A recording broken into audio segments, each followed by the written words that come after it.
Assalamualaikum warahmatullahi wabarakatuh. Perkenalkan, nama saya Bayu Laksamana, saya dari kelas 12 IPA 3. Di video kali ini saya akan mempresentasikan materi KD 3.4 tentang media promosi produk usaha pengolahan makanan khas daerah yang dimodifikasi dari bahan pangan nabati dan hewani. Sebelum kita masuk ke materi, kita harus tahu pokok pembahasannya. Yang pertama ada pengertian promosi, yang kedua tujuan promosi, yang ketiga fungsi promosi, dan yang keempat jenis-jenis promosi. Kita langsung masuk ke pengertian promosi menurut para ahli. Yang pertama ada menurut Sista Ningrum, promosi adalah suatu upaya atau kegiatan perusahaan dalam mempengaruhi konsumen aktual maupun konsumen potensial agar mereka mau melakukan pembelian terhadap produk yang ditawarkan saat ini atau masa yang akan datang. Yang kedua, menurut Gito Sudarmo, promosi adalah kegiatan yang ditujukan untuk mempengaruhi konsumen agar mereka dapat menjadi kenal akan produk yang ditawarkan oleh perusahaan kepada mereka, dan kemudian mereka menjadi senang lalu membeli produk tersebut. Yang ketiga, ada menurut Kotler, promosi adalah bagian dan proses strategi pemasaran sebagai cara untuk berkomunikasi dengan pasar dengan menggunakan komposisi bauran promosi atau promotional mix. Yang keempat, menurut Rambat Rupioadi, promosi merupakan salah satu variabel dalam bauran pemasaran yang sangat penting dilaksanakan oleh perusahaan dalam memasarkan produk jasa.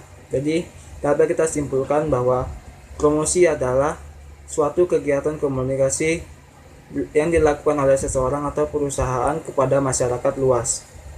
Selanjutnya kita masuk ke tujuan promosi. Tujuan promosi itu ada 4. Yang pertama, menyebarkan informasi produk kepada target pasar potensial.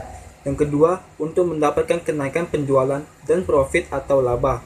Yang ketiga, untuk mendapatkan pelanggan baru dan menjaga kesetiaan pelanggan. Yang keempat, untuk menjaga kestabilan penjualan ketika terjadi lesu pasar. Selanjutnya, fungsi promosi. Yang pertama, memberikan informasi. Promosi dapat menambah nilai suatu barang dengan memberikan informasi kepada konsumen. Promosi dapat memberikan informasi baik tentang barangnya, harganya, ataupun informasi lain yang mempunyai kegunaan kepada konsumen. Yang kedua, membujuk dan mempengaruhi. Promosi selain bersifat memberitahu, juga bersifat untuk membujuk, terutama kepada pembeli-pembeli potensial, dengan mengatakan bahwa suatu produk adalah lebih baik dari produk yang lainnya. Yang ketiga, menciptakan kesan atau image. Produk dapat memberikan kesan tersendiri bagi calon konsumen untuk produk yang diiklankan, sehingga pemasar menciptakan promosi sebaik-baiknya, misalnya untuk promosi periklanan atau advertising dengan menggunakan warna, ilustrasi, bentuk, atau layout yang menarik. Yang keempat, promosi merupakan suatu alat mencapai tujuan. Promosi dapat digunakan untuk mencapai tujuan, yaitu untuk menciptakan pertukaran yang menguntungkan melalui komunikasi, sehingga keinginan mereka dapat terpenuhi. Dalam hal ini, komunikasi dapat menunjukkan cara-cara untuk mengadakan pertukaran yang saling memuaskan. Nah, selanjutnya kita masuk ke jenis-jenis promosi. Yang pertama ada promosi periklanan. Jenis promosi atau iklan ini berbentuk non-pribadi dan menggunakan berbagai macam media seperti televisi, radio, internet, dan lain-lain. Hal ini dilakukan sendiri untuk menarik perhatian konsumen. Pengiklan menawarkan dan mengungkapkan produk dengan mengungkapkan keistimewaan dari produk tersebut. Media yang digunakan adalah media cetak, media elektronik, dan media luar ruangan. Lalu ada juga kelebihan dan kelemahannya. Kelebihannya itu cakupan yang melihat iklan tersebut banyak karena dapat disiarkan melalui media cetak dan siar.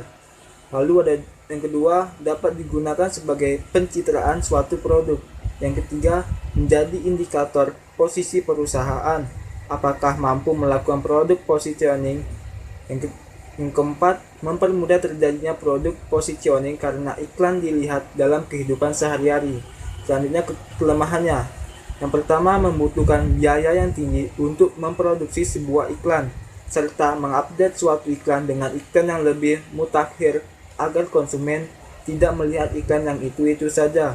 Yang kedua, seringkali hanya diabaikan. Selanjutnya, Jenis yang kedua, penjualan tatap muka. Penjualan tatap muka atau personal selling merupakan salah satu jenis promosi yang dilakukan secara langsung. Cara biasa digunakan para penjual untuk mempengaruhi konsumen agar melakukan pembelian. Kegiatan ini biasanya dilakukan dengan cara mendatangi ke tempat konsumen. Ada juga kelebihan dan kelemahannya. Kelebihannya yang pertama, terjadinya komunikasi dua arah dengan calon konsumen dan sales representative. Yang kedua, calon konsumen mendapatkan segala informasi yang diperlukan dengan menanyakan segala hal yang ingin diketahui kepada sales representative. Jadi, calon konsumen terhindar dari ketidakjelasan informasi produk.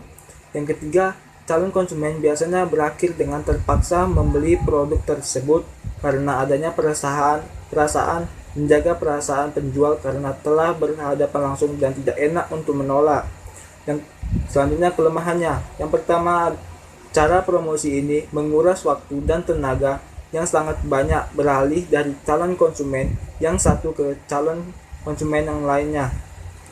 Yang kedua, seringkali setelah penjelasan yang panjang lebar dan karena sales representatif tidak terlalu persuasif, calon konsumen pergi dan tidak jadi membeli. Yang ketiga, promosi publicity. Promosi publicity merupakan jenis promosi non-personal mengenai pelayanan usaha tertentu dengan cara membahas informasi dan berita tentang produk yang dijual. Jenis promosi ini dapat dilakukan dengan berbagai cara seperti wawancara yang begitu populer di media. Ada juga kelebihan dan kelemahannya. Kelebihannya yang pertama, konsumen kembali mengingat produk yang popularitasnya sudah mengalami penurunan karena adanya promosi. Bukan tidak mungkin konsumen akan membeli menggunakan produk tersebut untuk keperluan sehari-hari. Yang kedua, efektif digunakan sebagai media pengenalan suatu produk. Yang ketiga, promosi penjualan biasanya dibarengi dengan pemasaran dari mulut ke mulut oleh konsumen sebelumnya.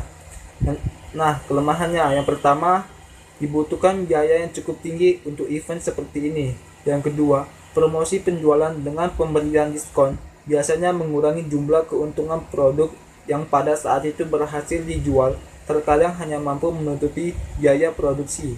Yang ketiga, antusiasme konsumen hanya sementara. Nah, mungkin itu saja video presentasi saya tentang materi KD 3.4 media promosi produk usaha pengolahan makanan khas daerah yang dimodifikasi dari bahan pangan nabati dan hewani. Cukup sekian, saya akhiri. Wassalamualaikum warahmatullahi wabarakatuh.